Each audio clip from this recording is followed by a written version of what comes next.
Hello students, hello guys, আজকে আমরা নবম শ্রেণীর গণিতের কোষে দেখি 19 এর কোয়েশ্চেন করব। দ্যাট মিন্স আমাদের স্থানাঙ্ক জ্যামিতির চ্যাপ্টারটি হচ্ছিল সরলরেখাংশের অন্তর্বিভক্ত ও বহির্বিভক্ত, তাই তো কোয়েশ্চেন নাম্বার 5 পর্যন্ত আমরা কমপ্লিট করে নিয়েছিলাম। আজকে স্টার্ট করছি কোয়েশ্চেন নাম্বার 6 থেকে। আগের ভিডিওগুলো দেখে না থাকলে কিন্তু অবশ্যই দেখো, কেমন? না হলে কিন্তু কনসেপ্ট ক্লিয়ার করতে পারবে, কারণ আগের ভিডিওতে বেসিক কনসেপ্ট সমস্ত কিছু ক্লিয়ার করা আছে। তো 6 দাগের কোয়েশ্চেন দেখি কি বলছে। 3,2, 6,3, x, y, 6,5 চারটে বিন্দু কি বলছে, একটা 3,2 আগে লিখে নিই, যে বিন্দুর স্থানাঙ্ক দিয়েছে 6,3, x, y, 6,3, একটা বলছে x, y, আর একটা কি বলছে 6,5। ঠিক আছে, আগের কোয়েশ্চেন গুলো কিন্তু অবশ্যই দেখে তারপরে কোয়েশ্চেনটি দেখো, নাহলে কিন্তু বুঝতে পারবে না, কেমন? বারবার বলে দিচ্ছি আমি। তো দেখো কি বলছে, বিন্দুগুলি পরস্পর যুক্ত করলে একটি সামান্তরিক গঠিত হয়। এই বিন্দুগুলোকে পরস্পর যুক্ত করলে একটা সামান্তরিক গঠিত হলে তাহলে এক্স ওয়াই কত তার মান বের করে দেখাও। তো সামান্তরিকের কোয়েশ্চেন আমরা লাস্ট যে 5 দাগের কোয়েশ্চেন করেছিলাম সেখানেও করেছিলাম। দ্যাট মিন্স এটা আমাদের সামান্তরিক প্যারালোগ্রাম। আর পয়েন্টগুলো যেগুলো আমাদের এখানে প্লট করতে হবে সেগুলো কি বলেছিলাম, আমাদের এখানে কি সিরিয়ালি, এটার পরে এটা, তারপরে এটা, তারপরে এটা। এই নয় কি প্রথমে তুমি এটাকে 3,2 দিয়ে দিলে, তারপর 6,3 এটাকে দিয়ে দিলে, তা কিন্তু নয়। এটা ঠিক তারপরে এটা করো, অথবা এই দিক দিয়ে ঘোরো, অথবা এই দিক দিয়ে ঘোরো, জাম্প করবে না। তো দেখো আমি যদি এই দিক দিয়ে ঘুরি, এইগুলোকে আমি ক্লিয়ার করি। তো এটা 3,2, এটা 6,3, এটা x, y, আর এটা 6,5। ঠিক, মনে করো এ বি সি ডি। তো এটা আমাকে বলে দিয়েছে কি এবিসিডি একটা সামান্তরিক। সামান্তরিক দ্যাট মিন্স কন্ডিশন আমরা কি জানি, সামান্তরিকের কি কন্ডিশন হয় আগের দিনে বলেছিলাম, AB is equal to DC হয়, AB is equal to DC হয়, আর AD is equal to BC হয়। শুধু এটা বললেও হবে না, এটা বললে এটা তো একটা আয়তক্ষেত্রের কন্ডিশন হয়, AB is equal to DC, AD is equal to BC. আর একটা কি, সামান্তরিকের ক্ষেত্রে এসি আর বিডি সমান হয় না, কারণ এসিটা ছোট বিডিটা বড়। AC not is equal to BD, আয়তক্ষেত্রের ক্ষেত্রে ওটা সমান, ওটা আলাদা কনসেপ্ট, ওদিকে আমি আর যাচ্ছি না। তো এগুলো আমরা আগের দিনে বলেছিলাম। তো এখান থেকে তোমরা প্রথমে কি করে ফেলবে, কোন কন্ডিশন দিয়ে প্রমাণ করার চেষ্টা করবে, এই যে সাইড দিয়ে এবি এই যে লেন্থটা বের করবে, তারপর ডিসি এই লেন্থটা বের করে সমান করবে, করলে কিন্তু কখনোই অ্যান্সার পাবে না। এইরকম কোয়েশ্চেনে একটাই টেকনিক আছে, সেই টেকনিকটা আমি এখানে বলবো। সেটা কি, এর মধ্যবিন্দু দিয়ে আমাকে প্রমাণ করতে হবে। এই কন্ডিশন দিয়ে প্রমাণ করলে দেখবে কখনোই অ্যান্সার আনতে পারবে না, কারণ যখন এরকম করবে, এর ডিস্টেন্স ফর্মুলা দিয়ে করবে, তখনই কি হয়ে যাবে, একটা X square, Y square, X Y অনেক কিছু চলে আসবে। একটা দুটো সমীকরণের মধ্যে এত কিছু চলে আসবে, সেটা তোমরা সলভ করতে পারবে। তো এটার বেস্ট যে প্রসেস সেটা কি হচ্ছে, এই মধ্যবিন্দু দিয়ে করবে। এই যে ও, এই মধ্যবিন্দুটা সেটা এশিয়ার মধ্যবিন্দু, আবার বিডিওর মধ্যবিন্দু। ঠিক, তো সেই ও এর কোঅর্ডিনেট, ও বিন্দুর স্থানাঙ্ক আমরা নির্ণয় করবো। তাহলে প্রথমে কি লিখবো, কি ও এসি বিন্দু, এসি এর মধ্যবিন্দু, ও এসি এর মধ্যবিন্দু। তাহলে অতএব ও বিন্দুর স্থানাঙ্ক কি হবে, মধ্যবিন্দু স্থানাঙ্ক কিভাবে আমরা করি আগের দিনে শিখেছিলাম, কি একটা যদি পয়েন্ট এ সাপোজ x1 y1 আর একটা বিন্দু বি সেটা x2 y2 হলে তাদের ঠিক মিডিলের পয়েন্টের স্থানাঙ্ক কি হয়, x1 plus x2 y2, y1 plus y2 y2। তাই তাদের জন্য ক্লিয়ার করেছিলাম, বলেছিলাম এমিন এখানে দেওয়ার দরকার নেই অত কিছু। মধ্যবিন্দুতে এটা লিখবে আর কেন লিখবে সেটাও ক্লিয়ার করে দিয়েছিলাম, কি x1 plus x2 y2, y1 plus y2 y2। এটা একটা মধ্যবিন্দুর ফর্মুলা হিসেবেও তোমরা মনে রাখতে পারো। তাহলে ও বিন্দুর স্থানাঙ্ক কি হয়ে যাবে আমাদের, এখানে x1 মানে কত, এটা x1, এটা y1, এটা x2, এটা y2, that means 3 plus x, 3 plus x y2, 2 plus y y2। ঠিক, এটা হয়ে গেল ও বিন্দুর স্থানাঙ্ক, এতে কারোর কোনো প্রবলেম নেই। আবার লিখবো কি ও ডিবি এর মধ্যবিন্দু, আবার লিখবো আবার ও ডিবি এর মধ্যবিন্দু। অতএব ও বিন্দুর স্থানাঙ্ক, দিকটা ক্লিয়ার করে দিচ্ছি, ঠিক আছে, এটার কোনো প্রয়োজন নেই। তো লিখবো অতএব ও বিন্দুর স্থানাঙ্ক কি হবে বলো, এই দিক দিয়ে x1 plus x2 by 2, 6 plus 6 by 2, তার মানে 12 by 2, y1 plus y2 by 2, 5 plus 3 by 2, 5 আর 3 8, 8 এর 2, দ্যাট মিন্স 6,4 কাটাকুটি করে দিলাম। তাহলে দেখো এটাও ও বিন্দুর স্থানাঙ্ক আর এটাও ও বিন্দুর স্থানাঙ্ক, আর এখান থেকে আমরা দুটোকে ইকুয়াল করে বের করে দেবো এক্স ওয়াই এর ভ্যালু। ঠিক এটা হচ্ছে আমাদের কন্ডিশন। এই কনসেপ্টটা মনে রাখবে সবসময়, মধ্যবিন্দুর স্থানাঙ্ক দিয়ে আমাদের বেরিয়ে আসবে। তাহলে আমরা কি লিখতে পারি প্রশ্নানুসারে, বলে কি লিখবে, এই যে এক্স দেওয়ার পার্টটা সেটা 6 এর সাথে সমান, that means 3 plus x by 2 is equal to 6 এবং 2 plus y by 2 is equal to 4। তাহলে এখান থেকে কত হয়ে যাবে, 3 plus x is equal to 6 দুগুণে 12, তো এক্স ইজ ইকুয়াল টু কত হয়ে যাবে, 12 মাইনাস 3 মানে 9 হয়ে যাবে। আর এখান থেকে 2 plus y is equal to 8, তো y ইজ ইকুয়াল টু কত হবে, 8 মাইনাস 2 মানে কত, 6 হয়ে যাবে। তাহলে 9,6 বিন্দুটা কত হয়ে গেল, 9,6। এই যে কোঅর্ডিনেট এক্স ওয়াই এর কত হয়ে গেল, 9,6। ঠিক ক্লিয়ার হলো? কোনো প্রবলেম হলো না? অসুবিধা হলে অবশ্যই কমেন্ট বক্সে জানাও। ঠিক চলো আমি চলে যাচ্ছি 7 দাগের কোয়েশ্চেনে, কোয়েশ্চেন নাম্বার 7। এটা ক্লিয়ার করে দিচ্ছি। দেখো 7 কোয়েশ্চেনটি কি বলছে দেখা, আগে এটা ভালো করে একটু মুছে দিই তারপর দেখবো। হ্যাঁ দেখি, যদি x1 y1 x2 y2 x3 y3 x4 y4 বিন্দুগুলি পরস্পর যুক্ত করলে একটা সামান্তরিক গঠিত হয়, তাহলে প্রমাণ করি যে x1 plus x3 is equal to x2 plus x4, x1 plus x3 is equal to x2 plus x4 এবং y1 plus y3 is equal to y2 plus y4। এটা আমাকে প্রমাণ করতে হবে। কন্ডিশন কি বলে দিয়েছে, একটা সামান্তরিকের এগুলো শীর্ষবিন্দু, এই x1 y1 x2 y2 x3 y3 x4 y4। ঠিক এই কন্ডিশনটা আমাকে বলে দিয়েছে। তো কি হবে, সেই মধ্যবিন্দুর কনসেপ্ট আমরা লাগাবো। তাহলে এই মধ্যবিন্দু যুক্ত করে দিলাম, এখানে দেখো এগুলো কর্ণগুলো, এই মধ্যবিন্দু পেয়ে গেলাম ও। এশিয়ার মধ্যবিন্দু নামগুলো দেওয়া হয়নি, এবিসিডি, তো এশিয়ার মধ্যবিন্দু ও, বিডি এর মধ্যবিন্দু ও। তো যেরকম ভাবে আগে লিখলাম ঠিক 6 এর কোয়েশ্চেন ঠিক সেরকম ভাবে লিখো। কি লিখবে, ও এশিয়ার মধ্যবিন্দু, অতএব ও বিন্দুর স্থানাঙ্ক কি হয়ে যাবে, x1 plus x3 by 2 y1 plus y3 by 2। আবার সেম লিখবে কি, ও বিডি এর মধ্যবিন্দু, ও বিডি এর মধ্যবিন্দু, অতএব ও বিন্দুর স্থানাঙ্ক বলে x4 plus x2 by 2 y4 plus y2 by 2 হয়ে গেল।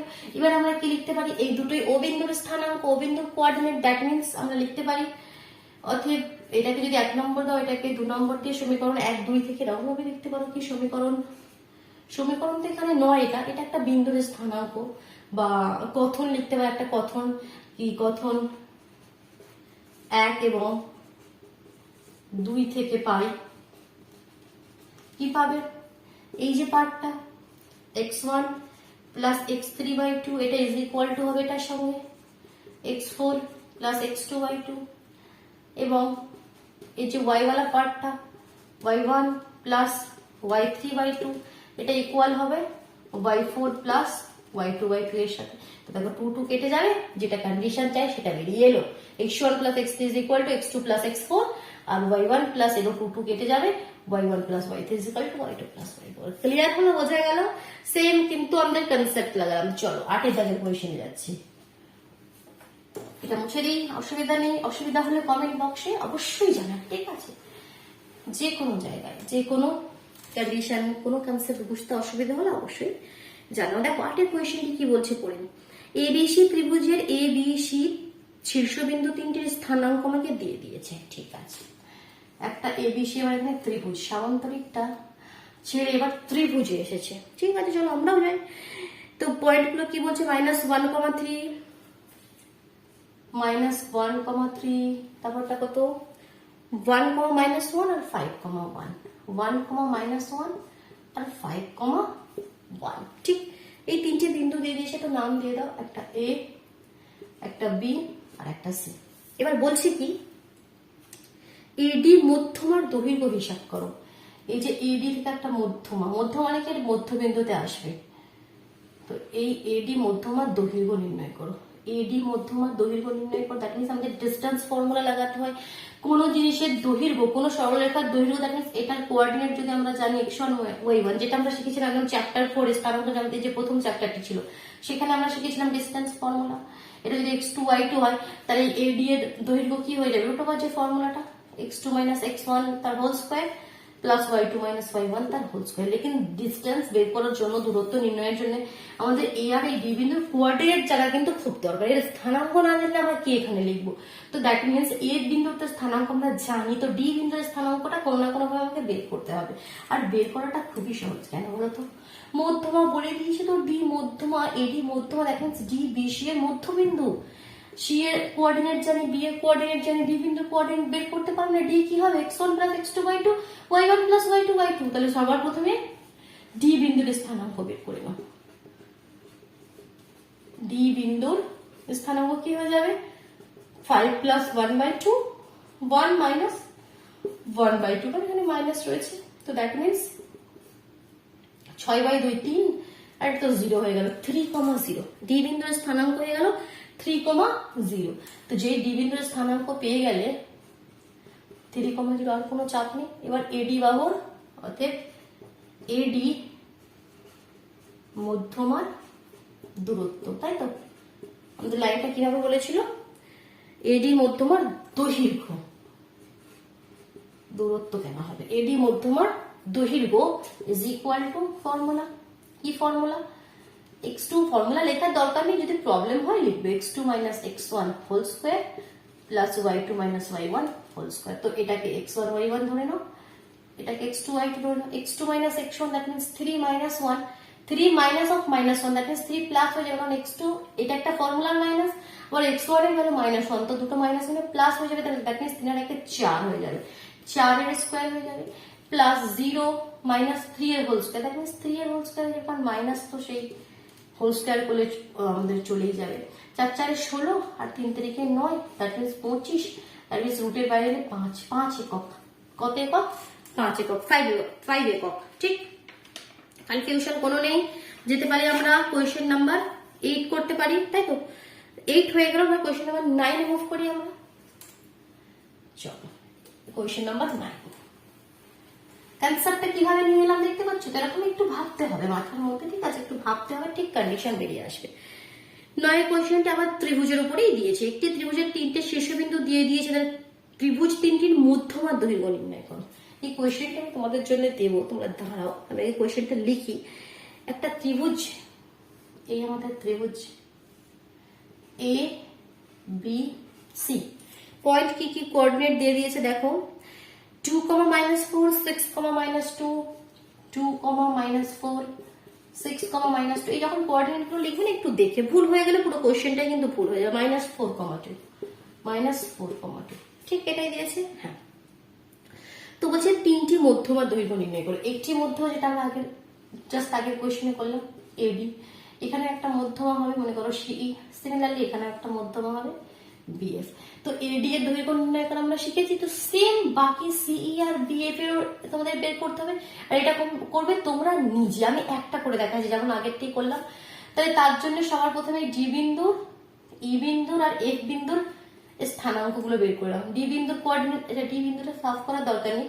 ডি বিন্দুর কোঅর্ডিনেট কি হবে, x1 প্লাস x2/2।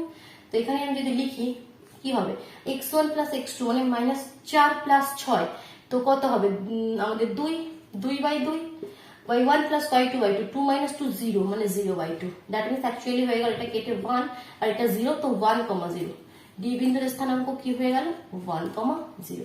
সিমিলারলি ই বিন্দুর স্থানাঙ্ক বের করে নাও, x1 প্লাস x2/2, তাহলে 6 আর 2 8, 8/2 মানে কত 4, -2 -4। এটাকে বুঝতে পারছো, আমি একবারে করে দিচ্ছি না, লিখে করব, অসুবিধা হচ্ছে না তো?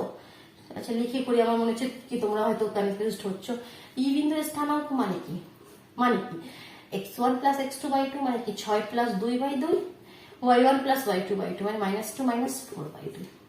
তাহলে কত হয়ে গেল, 6 আর 2 8, 8/2 মানে 4, -6/2 মানে -3। তাহলে এই বিন্দুটার স্থানাঙ্ক হয়ে গেল 4, -3। সিমিলারলি এফ বিন্দুর স্থানাঙ্ক কি হয়ে যাবে, এফ বিন্দুর স্থানাঙ্ক কি হয়ে যাবে, x1 প্লাস x2, তাহলে 2 - 4, -4 প্লাস 2/2, 2 মাইনাস 4/2, 2 মাইনাস 4/2, তাহলে কত হবে? 2 মাইনাস 2/2 মানে মাইনাস 1, এখানে মাইনাস 2/2 মানে মাইনাস 1, মাইনাস 1 কমা মাইনাস 1, কত হবে? মাইনাস 1 কমা মাইনাস 1, লিখে দিই এখানে মাইনাস 1 কমা মাইনাস 1। তাহলে দেখো তিনটি বিন্দুর স্থানাঙ্ক পেয়ে গেলাম। ডি বিন্দু 1,0, ই বিন্দু 4,-3, এফ বিন্দু -1,-1। এবার তোমাকে চাইছে কি এদের মধ্যমার দৈর্ঘ্য, তো তোমরা বের করতে পারবে না? এডি, কারণ এও জানি ডিও জানি, এ বিন্দুর স্থানাঙ্ক জানি, ডি বিন্দুর স্থানাঙ্ক জানি, এডি √/, ফর্মুলাটা লিখে দিলে। সিমিলারলি যেমন ঠিক আগের কোয়েশ্চেনটি করলাম, সিমিলারলি সিই করবে আর সিমিলারলি বিএফ করবে। এটা তোমাদের কাজ, ঠিক আছে? এটা করে অবশ্যই তোমরা আমাকে বলো, অ্যান্সার গুলো কমেন্ট বক্সে জানাও, ঠিক আছে? কোনো অসুবিধা হলে জানাবে, আমি নেক্সট তাহলে সলিউশন দেবো। আগে তোমরা ট্রাই করো, ঠিক আছে? নিজেরা ট্রাই করো। আমি নেক্সট চলে যাচ্ছি 10-এর দাগের কোয়েশ্চেনে। দেখো 10-এর দাগের কোয়েশ্চেন কি বলছে, এটা ক্লিয়ার করে দিলাম। কেমন? একটুখানি কাজ তোমাদের জন্য দিলাম, তো সেটা অবশ্যই করো। একটি ত্রিভুজের বাহুগুলির মধ্যবিন্দু দিয়ে দিয়েছে। আচ্ছা, ত্রিভুজটির শীর্ষবিন্দুর 3টে স্থানাঙ্ক হিসাব করে লিখতে হবে। একটু ঘুরিয়ে দিয়েছে, ঠিক আছে? তো কি ঘুরিয়ে দিয়েছে? এখানে মধ্যবিন্দুগুলো দিয়ে দিয়েছে, আর এই বিন্দুগুলো, এই শীর্ষবিন্দুগুলো তোমাকে বের করতে হবে। তো মধ্যবিন্দু কি কি দিয়ে দিয়েছে দেখি।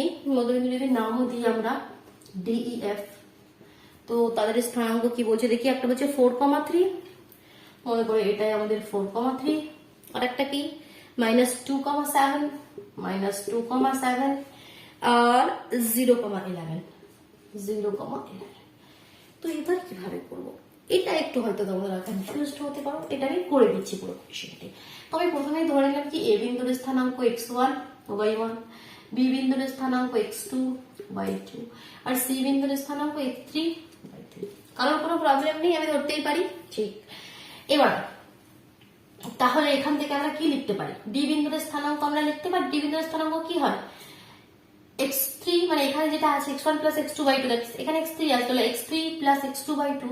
তো আমরা এখান থেকে লিখতে পারি, দেখো তিনটে কন্ডিশন আমরা এখান থেকে পাচ্ছি। x3 + x2/2 = 4। কারণ ডি বিন্দুর যেটা স্থানাঙ্ক হয় সেটা কি হয় আমাদের? x3 + x2/2, y3 + y2/2। এখানে যে কোঅর্ডিনেট গুলো আমি ধরেছি সেই হিসাবেই তো আমি লিখবো।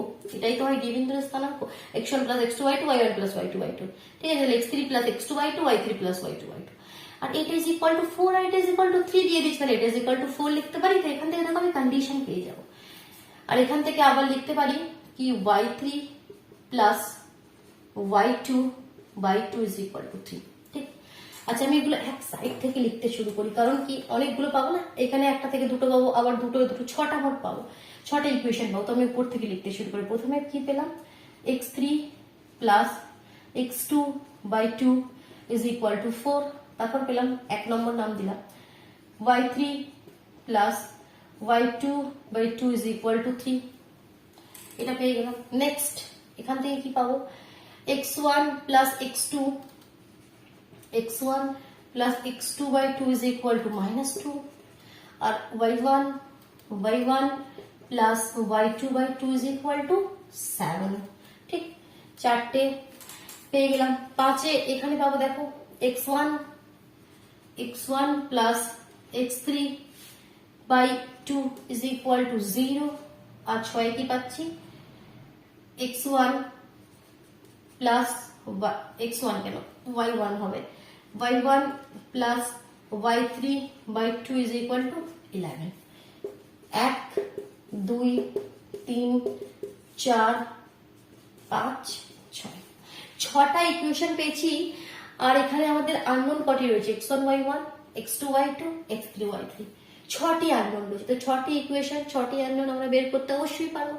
কিভাবে বের করবো, কিভাবে কম্বিনেশন করবো, সেটাই এবার ব্যাপার। তো প্রথমে দেখো 0 দিয়ে যে ইকুয়েশনটি রয়েছে সেটাকে তুলে নাও, সেটা ইজিলি সলভ করতে পারবে। সেখান থেকে তুলে নিলে, কারণ এদিকে পার্টটা 0 হয়ে গেলে কি হবে এখান থেকে, অথবা প্রথম থেকেও করতে পারো। আমি 0 দেওয়াটা করছি। তাহলে এখান থেকে কি পাবে? প্রথমে x এর গুলো করে নি, তারপর y এর গুলো করবো। ঠিক আছে? প্রথমে x1, x2 আর x3 টা করে নি। দ্যাট মিনস সমীকরণ নাম্বার 1, 3 আর 5। 1 দেখো x এর, 3x এর আর 5x এর। তো x এর যে তিনটে ইকুয়েশন থেকে আগে x1, x2, x3 এর মানগুলো বের করে রাখি। ঠিক? তাহলে এখান থেকে আমি কি পেয়ে যাবো? 5 নম্বর সমীকরণ থেকে কি পাচ্ছি? x1 + x3 = 0 পাচ্ছি। ঠিক? তো এখান থেকে আমরা বলতে পারি x1 is equal two minus x3। এবার এই ভ্যালুটা যে কোনো একটা সমীকরণে বসিয়ে দাও যেখানে x1 রয়েছে। 3 নম্বর সমীকরণে x1 রয়েছে। 3 নম্বর সমীকরণটা কি? 3 নম্বর সমীকরণ, এটা 5 নম্বর সমীকরণ। 3 নম্বর সমীকরণ থেকে পাই আমরা x1 plus x2 is equal two minus 4, দুইটাকে ওদিকে পাঠিয়ে দিলে। এবার x1 এর জায়গায় আমি বসিয়ে দিচ্ছি minus x3 plus x2 is equal two minus 4। ঠিক, এবার দেখো এটাকে মনে করো আমি 6 পর্যন্ত হয়ে গেছে, থেকে 7 নম্বর নাম দিচ্ছি। আর আমাদের 1 নম্বর সমীকরণটা কি ছিল দেখো, এটাও x2 x3 সমীকরণ, এটাও x2 x3 সমীকরণ। 1 নম্বর সমীকরণটা কি ছিল, x3 plus x2 plus x2 is equal two, দুইটা ওদিকে পাঠিয়ে দিলে 8। দুটো সমীকরণ পেয়ে গেছে। এই দুটো সমীকরণ আমরা সলভ করতে পারবো। আমরা সলভ করে দিই যেভাবে আমরা করি। আমাদের চ্যাপ্টার 5-এ শিখেছি, অনেক পদ্ধতি শিখেছি, তুলনামূলক, অপনয়ন, পরিবর্তন, যে যার ইচ্ছা খুশি করো, ঠিক আছে। তোমরা জানো আমি এই পদ্ধতিটাই বেশ সবসময় আমার ভালো লাগে, আর আমি এই পদ্ধতিতেই করি। তো দুটো সমীকরণকে নিচে নিচে লিখে দিলে অপনয়ন পদ্ধতি যেটা।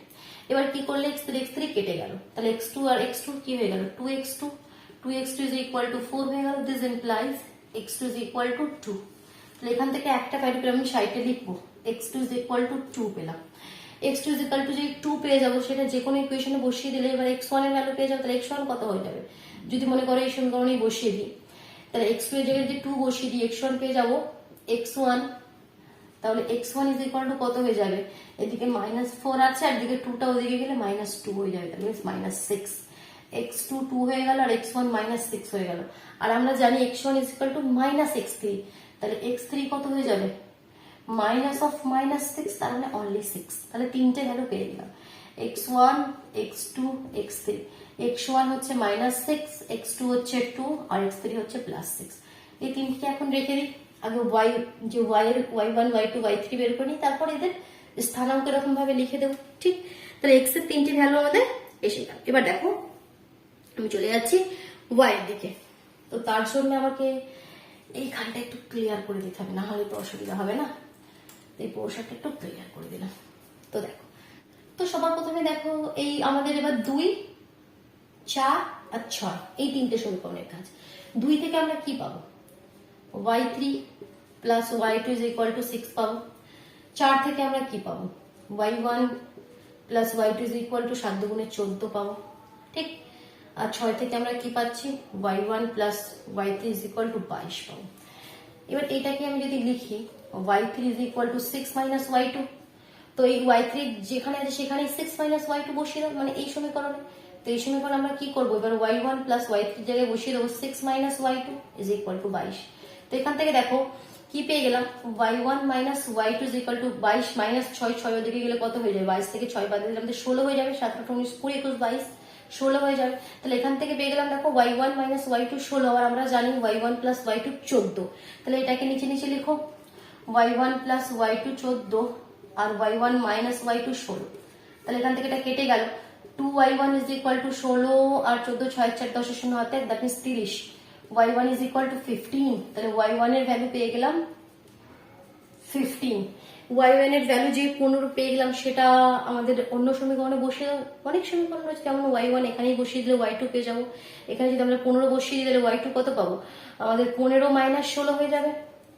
তাহলে এখান থেকে y2 কত পাবো, দেখো y1 এর জায়গায় যদি 15 বসিয়ে দিই, তাহলে y2টাকে ওদিকে নিয়ে যাও, 16টাকে এদিকে নিয়ে আসো, 15 মাইনাস 16 মানে -1 পেয়ে যাবো। আর y2 এর ভ্যালু -1 এখানে বসিয়ে দিলে y3 পেয়ে যাবো। তাহলে y3 কত পাবো, 6 -1 ওদিকে গেলে প্লাস, দ্যাট মিন্স y3 কত হয়ে যাবে 7। 15 মাইনাস 1 মাইনাস 7, তাহলে কোঅর্ডিনেট পেয়ে গেলাম। তাহলে x1 y1 কত, -6, 15 -6, 15। x2 y2 কত, 2, -1, আর x3 y3 কত, 6, 7। একটু মানে ক্যালকুলেশনটা লম্বা হলো, আর কিছু নেই। কোয়েশ্চেন আমার কোনো টাফ নয়। বোঝা গেল, ক্লিয়ার হলো, ভালো লাগলো? তাহলে অবশ্যই ভিডিওটিকে লাইক করে দাও, নিজের বন্ধুদের মধ্যে শেয়ার করে দাও। যদি চ্যানেলে নতুন হয়ে থাকে চ্যানেলটি সাবস্ক্রাইব করে বেল আইকনটি প্রেস করে নাও, তবেই কিন্তু নোটিফিকেশন গুলো পাবে। কেমন, চলো তাহলে আজকের মতন টাটা। কেমন, নেক্সট আমাদের কি বাকি রয়ে গেল, তাহলে সেটা একটু দেখে নিই। দাও, আচ্ছা এমসিকিউ কোয়েশ্চেন গুলো বাকি রয়ে গেল, ঠিক আছে, ওটা নেক্সট দিন করে দেবো। কেমন, চলো টাটা।